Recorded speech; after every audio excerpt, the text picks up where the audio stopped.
The ballroom blazed. Every lamp had been lit, every glass polished until it threw light in small, cold stars across the ceiling. And the chandelier, imported from St. Louis, at a cost that made even the county judge go quiet when he heard it, turned slowly in the warmth rising from the crowd below, its crystals trembling like something alive. He stood at the front of the room with a glass in his hand, and the particular expression of a man who has decided, at last, to be proud of something he did not entirely understand. The room around him held the weight of two territories: ranchers whose land ran to the horizon, railroad men whose plans ran further, merchants who knew which way the money moved. They had all come to the gala. They had all come back. On every table, centered on a white cloth with the precision of something deliberate, sat a small silver dish. On each dish, a single smoked sausage link, no longer than a man's finger, dark and perfect and entirely out of place among the crystal and the candlesticks. No one laughed this time. He lifted his glass.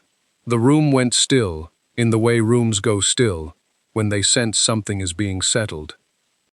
"To my wife," he said, who saw a kitchen where the rest of us saw decoration. Applause filled the room, not polite applause, not the careful kind men offer when they are uncertain, but the full-throated kind, the kind that means the speaker has simply said the true thing out loud, and everyone in the room had already known it, and was waiting for someone to say it.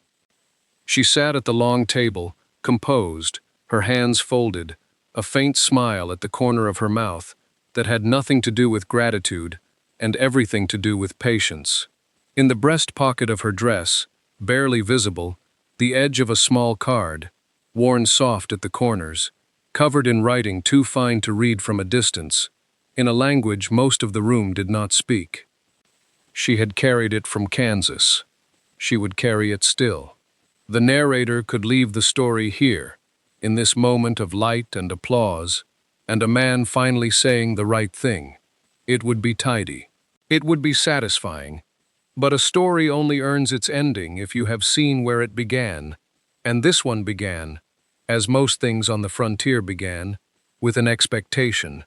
His expectation, her arrival. And 14 loops of fresh sausage hanging from the arms of that chandelier, swaying gently in the lamplight, while 30 guests stood in their good clothes and tried to decide whether they were witnessing a catastrophe or a joke. It was neither.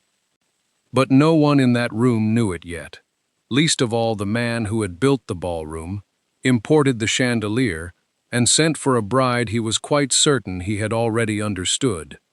Her name was not written on the marriage contract anywhere it mattered. She had noticed that on the first day of the journey, somewhere in the flat brown stretch between Topeka and the Nebraska line, with the contract spread across her knees and the train swaying underneath her, like something that had not yet decided where it was going. She was 26, a rancher's daughter from a German immigrant family who had arrived in Kansas with 3 trunks, 2 mules, and a methodology for curing pork that was older than the county itself. Her mother had taught her before her mother had taught her anything else, before reading, nearly before language, that the difference between meat that fed a family through winter and meat that poisoned one was attention. Precise, unsentimentally applied, daily attention. She had learned this at a table that smelled of salt and smoke, with a handwritten card propped against the salt box, its German script as familiar to her fingers as her own pulse. That card was in her coat pocket now.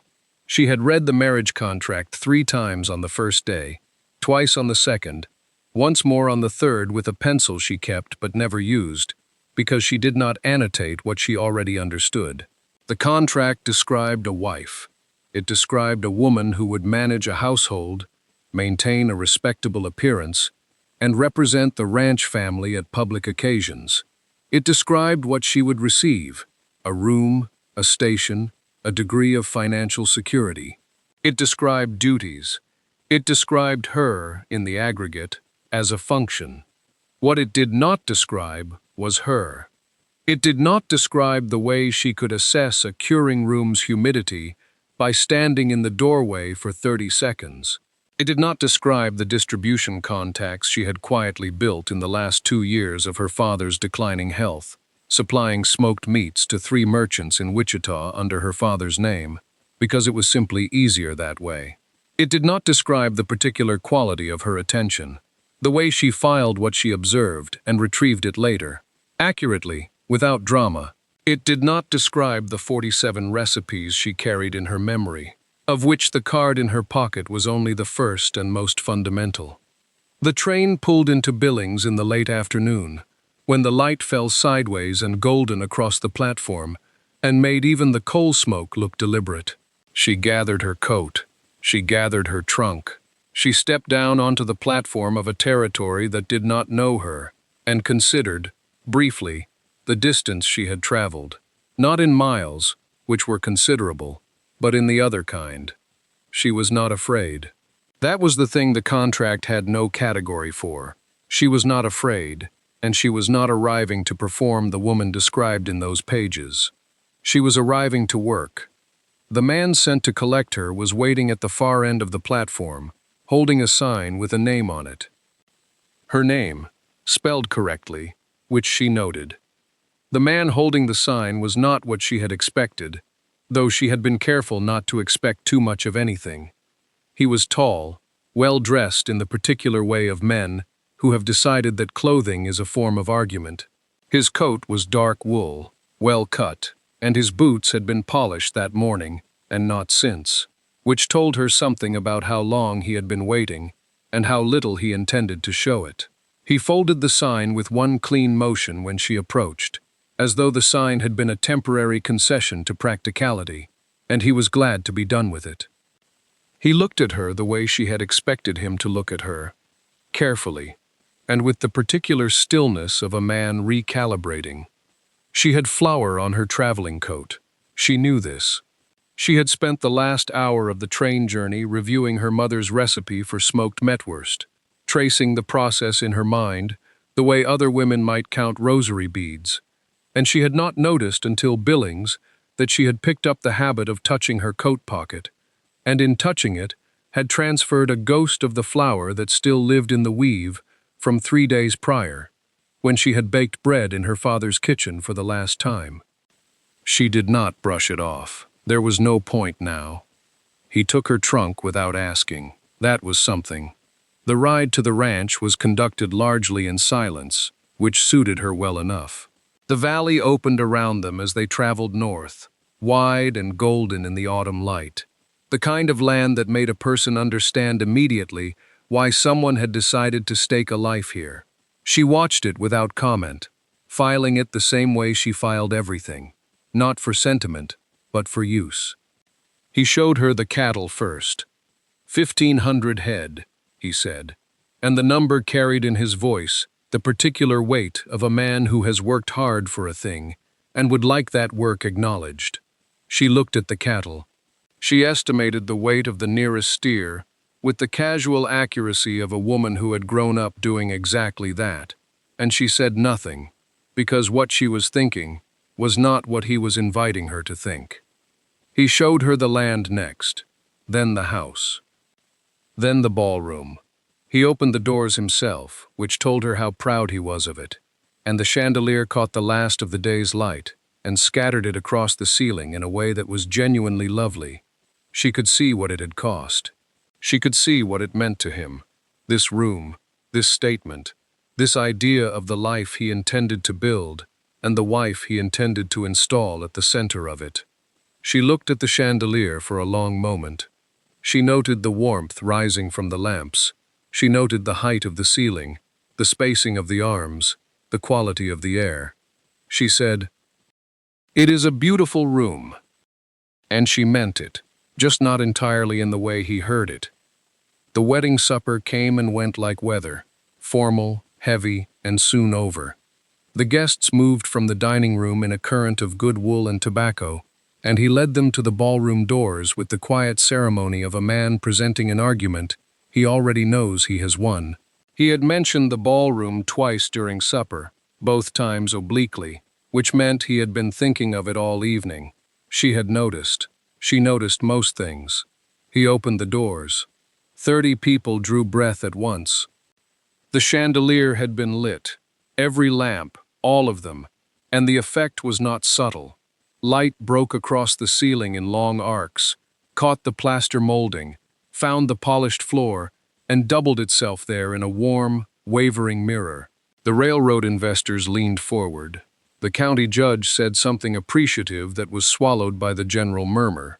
The neighboring ranchers looked up with the particular expression of men calculating what a thing like this had cost and deciding they respected it. She stood at the threshold and felt the room before she thought about it. The warmth reached her first, not the social warmth of 30 people in a closed space, but something steadier underneath it, rising from the lamps in slow, even columns toward the high ceiling. The air moved in a long, lazy circulation, the way air moves in a curing shed when the fire is banked just right. Constant, gentle, perfectly controlled. She had spent enough winters in her father's smokehouse to know that particular quality of heat, by instinct alone, the way a sailor knows a favorable wind, without naming it. She looked at the chandelier. The brass arms were spaced at even intervals. She counted without meaning to, the way she always counted. The height from the arms to the ceiling allowed full circulation. The warmth was dry. The draft from the doors moved east to west without disruption. The season was October. The overnight temperatures outside were already dropping to the edge of frost, which meant the interior temperature would hold steady without additional effort. It was, she understood, with the clear and unhurried precision of someone reading a very good set of figures, nearly perfect. He appeared at her shoulder. He was watching her face with an expression that was carefully composed, but not quite able to hide the wanting beneath it. He wanted her to love this room. He had built it for exactly this. A wife standing at the threshold, seeing what he had made and understanding its magnitude. She did understand its magnitude. She understood it more precisely than he did, and differently, and already she was doing the arithmetic in her head, with the quiet thoroughness of a woman who had grown up treating every resource as an opportunity, and every warm room in a cold autumn as something that should not go to waste. She turned to him and smiled, and the smile was entirely genuine. "It is exactly what I hoped for," she said. She meant it absolutely. She went to her trunk first. Not the large one, which held her dresses and her linens and the pressed tablecloth her mother had sent from Wichita. The small one. The one she had kept beside her on the train seat for 3 days, rather than surrendering it to the luggage car, which had earned her a look from the conductor and a second look from the man in the next compartment, and which she had ignored entirely because the contents were her business and no one else's. From it she lifted 14 loops of fresh sausage, each one tied at both ends with the same practical knot her mother had taught her before she could read. She carried them into the ballroom in 2 trips, moving through the guests with a quiet "excuse me" and a pleasant expression that discouraged comment before comment could form. The loops were draped over her arm. They were, objectively, beautiful, deep red casings, plump and even, the product of a full day's work she had completed in a borrowed kitchen 2 days before the wedding, because timing in curing was not a matter of preference but of science, and she had planned accordingly. She pulled the nearest chair to the base of the chandelier. She stepped up. She began. 1 loop per arm of the chandelier, placed with the care of a woman hanging something that mattered, which it did. The heat rising from the lamps was gentle and consistent, precisely the temperature her mother's recipe required for the first stage. The skin setting, the slow draw of moisture that would take 3 days before the sausages were ready to be moved to the smokehouse. She had measured this room in her head the moment she crossed the threshold. She had been right. She explained this, calmly, to no one in particular, and to everyone within range. The science of it, the logic, the way her grandmother had done it in winter, in the rafters above a tile stove in a village whose name most of the people in this room would not be able to pronounce, and how it worked just as well above a St. Louis chandelier in a Montana ballroom, because heat did not concern itself with architecture. The silence that preceded the laughter was almost respectful. Almost. Then it broke, and the room broke with it, a sound that started as a cough from somewhere near the back and became, within seconds, the kind of open and delighted mockery that a crowd produces when it believes itself entirely safe from consequence. Someone said something about sausage chandeliers. Someone else said something about Kansas. Both got a good return. She stepped down from the chair, smoothed her skirt, and replaced the chair at the table with the same unhurried precision with which she had moved it. At the far edge of the room, her husband stood with his hands at his sides and his jaw set at an angle that was not quite anger and not quite grief, and was, in any case, entirely silent. She did not look at him yet. There were still 2 more loops to hang. The sausages were still there in the morning. 14 loops, turning almost imperceptibly in the residual warmth of the lamps, which had been left burning low through the night, as though the room itself had accepted the arrangement. The guests were gone. The tables had been cleared of everything, except the smell of candle wax and, faintly, of hickory and salt. The chandelier held its cargo with the indifference of good engineering. She was not in the ballroom when he came to look. She was in the kitchen. He found her at the long work table, sleeves rolled to the elbow, working with the focused economy of someone who had performed the same sequence of motions so many times that thought had long since retired from the process. She had located the heaviest pan. She had found the salt crock without being shown where it was kept. The ranch kitchen, which his housekeeper maintained in a state of severe and proud order, had been reorganized in the span of a single morning into something that resembled, he imagined, a workshop more than a room for cooking. He stood in the doorway. She did not look up immediately, which he understood was not rudeness. It was the same quality of attention she had given the chandelier, complete, directional, unhurried. When she did look up, she waited. He had prepared, somewhere between sleeplessness and dawn, a version of what he intended to say. It concerned the guests. It concerned the county judge and the railroad men, and the neighbors whose opinions were not decorative but structural, load-bearing, like posts, to everything he had spent a decade building. It concerned what a ballroom was for, and what a wedding night was meant to represent, and the distance between what he had expected and what he had received.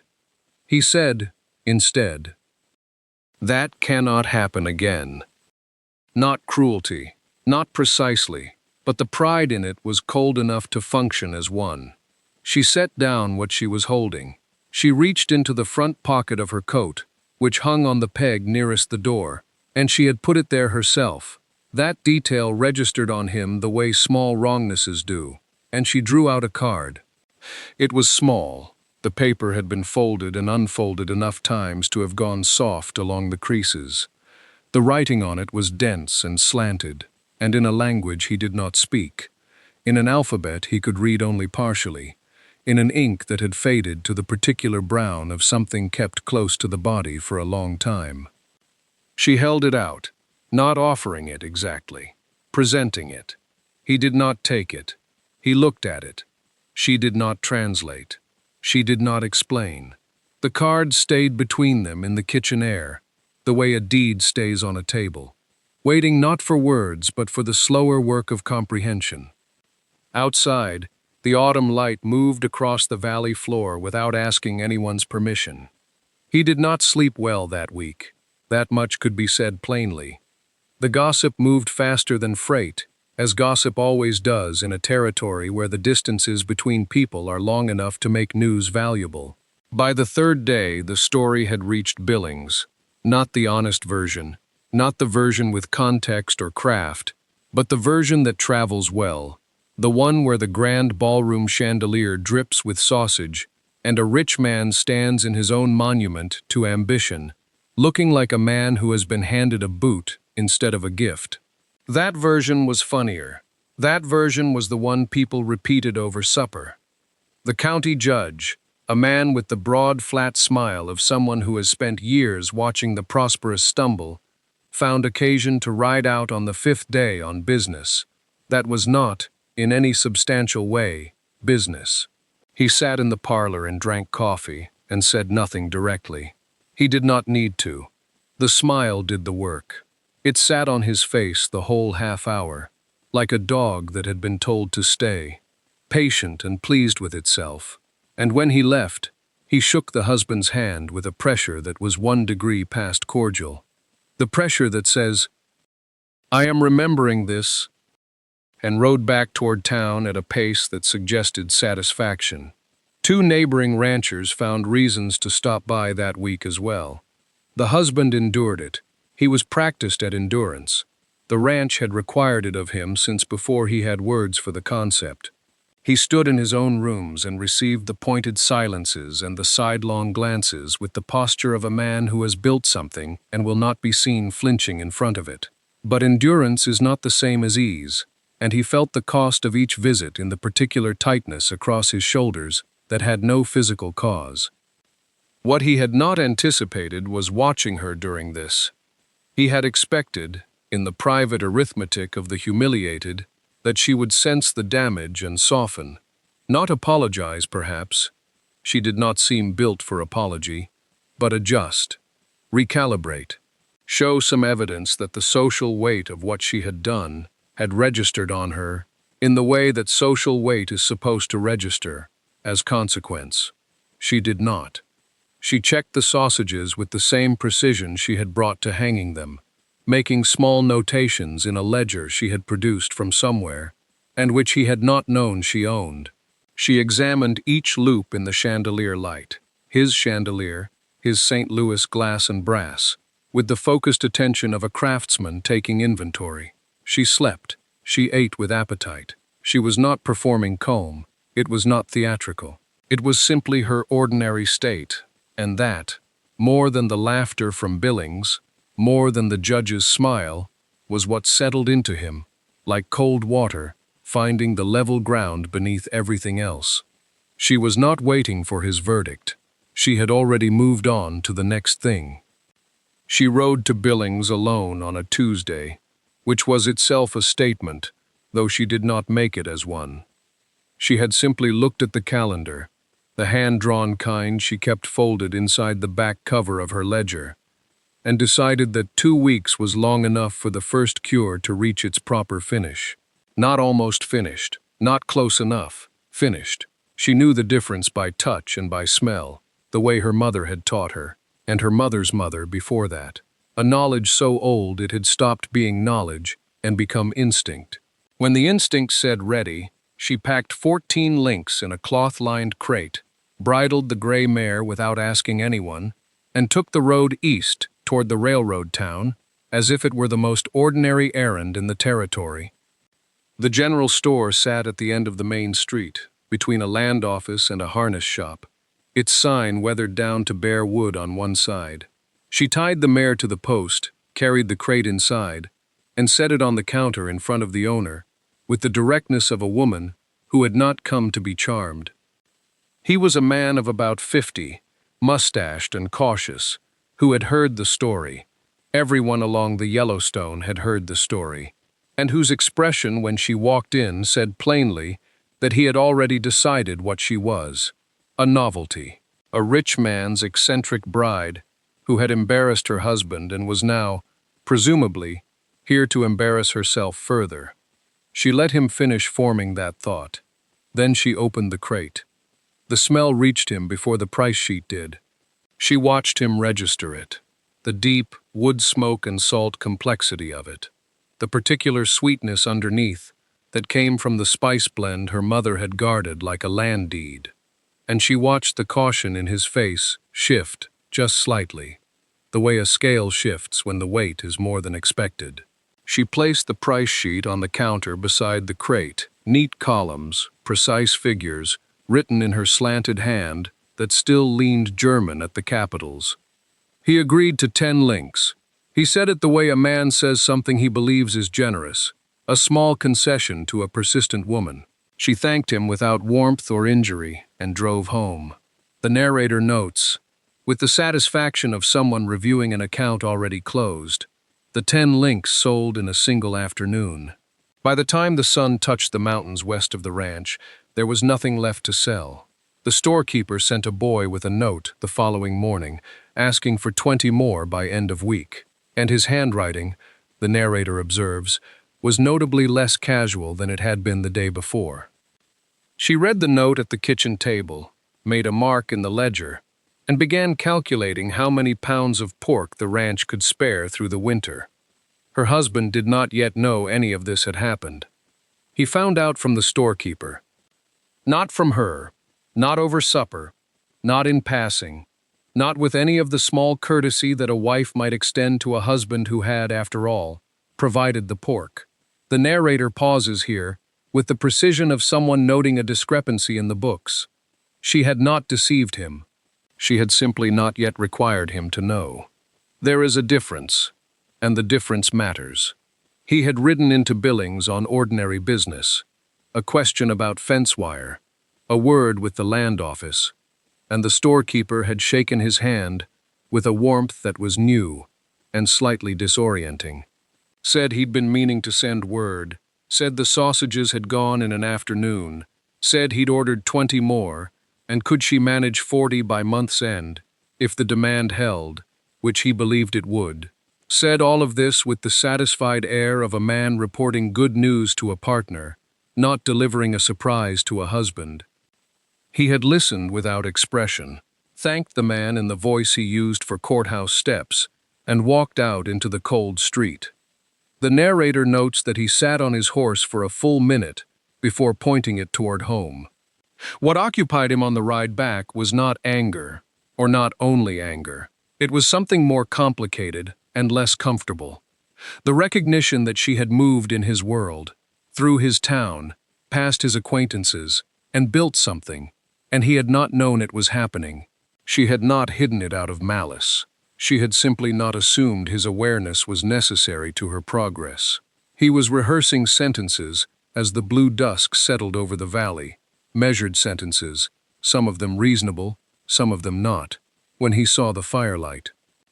The smokehouse stood at the edge of the eastern property line, modest and deliberate, timber-framed with a low door and a chimney pipe that exhaled a pale thread of hickory smoke into the darkening sky.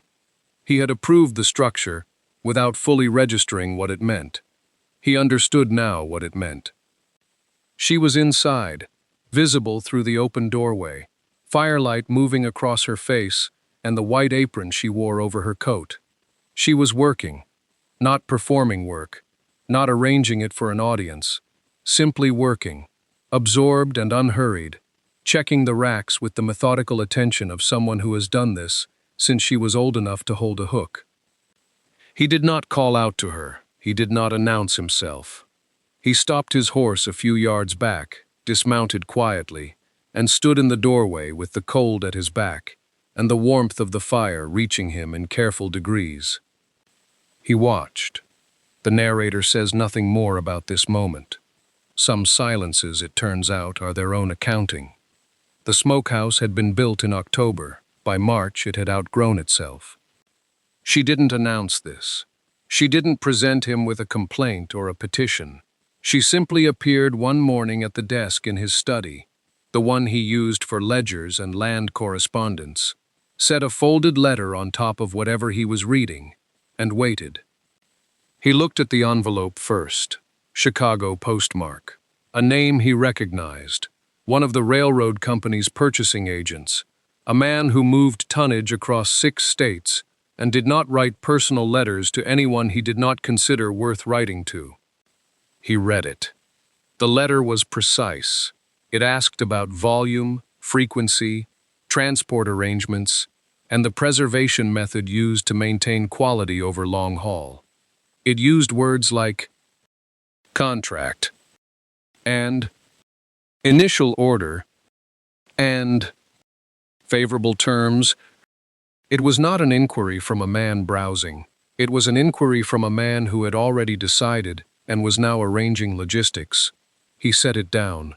She was still standing across the desk. She had not sat. She was watching him with the same attentiveness she gave the smoking racks. Not impatient, not nervous, simply present and measuring. 4 stores, he said, not a question. A recitation of what he already knew, because he had been watching longer than he had admitted. 4 stores, she confirmed. Billings, Miles City, Bozeman, and one just opened in Cheyenne. The Cheyenne order was twice the first. He looked back at the letter. The railroad buyer had specified that he'd heard of the product from a merchant in Billings, who had heard from another buyer, who had written a note to a colleague in Chicago. It had traveled, this reputation. It had moved the way good things move, not by announcement, but by word passed between men who trusted each other's judgment about quality. The supply chain, he said slowly. The cattle. Your cattle, she said. Your land. Your smokehouse, which I grant you did not know you were building when you approved the timber and the labor. There was no edge in it. It was simply accurate. He almost smiled. The narrator marks this as the moment, not the letter, not the Chicago name, not the 4 stores, the almost smile. Because it was the first expression on his face in 6 months that had nothing to do with managing appearances. It was involuntary. It was recognition. He had spent the autumn being mortified. He had spent the winter being reluctantly, privately impressed. What arrived in him now was quieter than either of those things, and considerably more honest. The understanding that he was not observing her business. He was in it. He had always been in it. She had simply waited for him to notice. He picked up the letter again. "We should discuss terms," he said. She sat down. They talked terms for the better part of an hour. Numbers, quantities, the practical architecture of a supply arrangement that was, when laid out plainly on paper, more serious than either of them had said aloud until now. He was methodical. She was precise. The narrator notes that they had never before occupied the same side of a table, and that it suited them rather well. When the particulars were settled, or settled enough for the afternoon, a silence fell that was different from the silences that had preceded it. Not the silence of 2 people avoiding each other, the silence of 2 people who had briefly forgotten to. He said, "The recipe." She looked at him. "You mentioned your mother's recipes," he said carefully. "In the beginning, before I was paying the kind of attention I should have been." A small acknowledgement, that last clause. She accepted it without comment. She reached into her coat pocket, the same coat she had worn on the train from Kansas, the same pocket, the same unhurried certainty, and set the card on the table between them. He looked at it. The ink was not faded so much as softened, the way things soften when they have been handled with consistent reverence. The handwriting was small and even, and entirely in German. He could not read a word of it. "I'm not going to translate it," she said, not as a refusal, as a fact. "I didn't ask you to," he said. And then she told him, not the recipe, the story behind it. Her mother, in a Kansas smokehouse, barely large enough to stand upright in, the cuts of pork laid out on a worn wooden table, the salt measured not by spoon but by the feel of it between the fingers, a knowledge that had no written equivalent, the smoke itself managed by instinct, apple wood and hickory and the memory of what it was supposed to smell like before it was right, her mother's hands. The way knowledge passes between women who cannot afford to waste anything, not time, not effort, not what they know. She told him how she had stood at that table as a girl and understood, with a clarity that had never left her, that craft is a form of inheritance more durable than land. He did not interrupt. The narrator marks this carefully, not his silence as passivity. He had been silent in ways that cost her before, but his silence as reception, as the deliberate, conscious act of a man choosing to hear what a woman is actually offering, rather than waiting for a pause in which to speak himself. When she finished, He looked down at the recipe card again. "May I hold it?" he asked. She considered him for a moment. She passed it across the table. He held it as though it might dissolve, and perhaps he understood, in that moment, that it very nearly had. That there had been a dozen points along the road between Kansas and Montana where this piece of paper, and the woman who carried it, might have turned back, might have folded, might have accepted the version of herself that this territory had been so willing to assign her. That she had not, was not stubbornness. It was precision. The same precision she brought to everything worth keeping. The narrator returns now to the ballroom. The gala is well underway. The chandelier burns above them all, its St. Louis crystal throwing light across every face in the room. The ranchers, the merchants, the railroad men, and the county judge who had once stifled a laugh at her expense and had since purchased her product by the crate. She has set a single smoked link on a silver dish at the center of each table. No explanation accompanies it. None is required. When he rises to speak, the room quiets with the expectation of ceremony. What it receives instead is something rarer, an accounting. He does not call her gracious.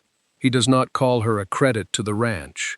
He names, specifically, what she built, the trial negotiation with the Billings store, the 4 territories, the ledgers that had quietly reformed the shape of their finances. He names what she risked, her reputation, in a room very much like this one, before an audience very much like this one, on an evening that most of them still remember with some version of shame. And he names, with a plainness that costs a proud man considerably, what it had cost her to hold her ground in his ballroom, while he said nothing. The room is very still. She does not look away from him. Later, after the guests have gone and the lamps are low, they stand together at the table, where the ranch deed has been laid out for the purpose. Her name has been inked beside his in the county register, not as an addendum, not in smaller script, but level, parallel, occupying its rightful portion of the line. She sets her hand beside his on the paper, not over it, beside it. He asks her if it is what she wants. She considers the question honestly, the way she considers everything. Not quickly, not for effect, but because it deserves the weight of a real answer. She says yes, not because permission was granted, because she chooses the partnership. She chose him, finally and clearly, and he has chosen her back. Not the wife he had imagined, not the ornament the ballroom was built to display, but the woman who had walked into his house with a recipe card in her pocket and remade it into something worth having. Above them, the chandelier burns. Still the most expensive object on the property, finally worth exactly what she made it.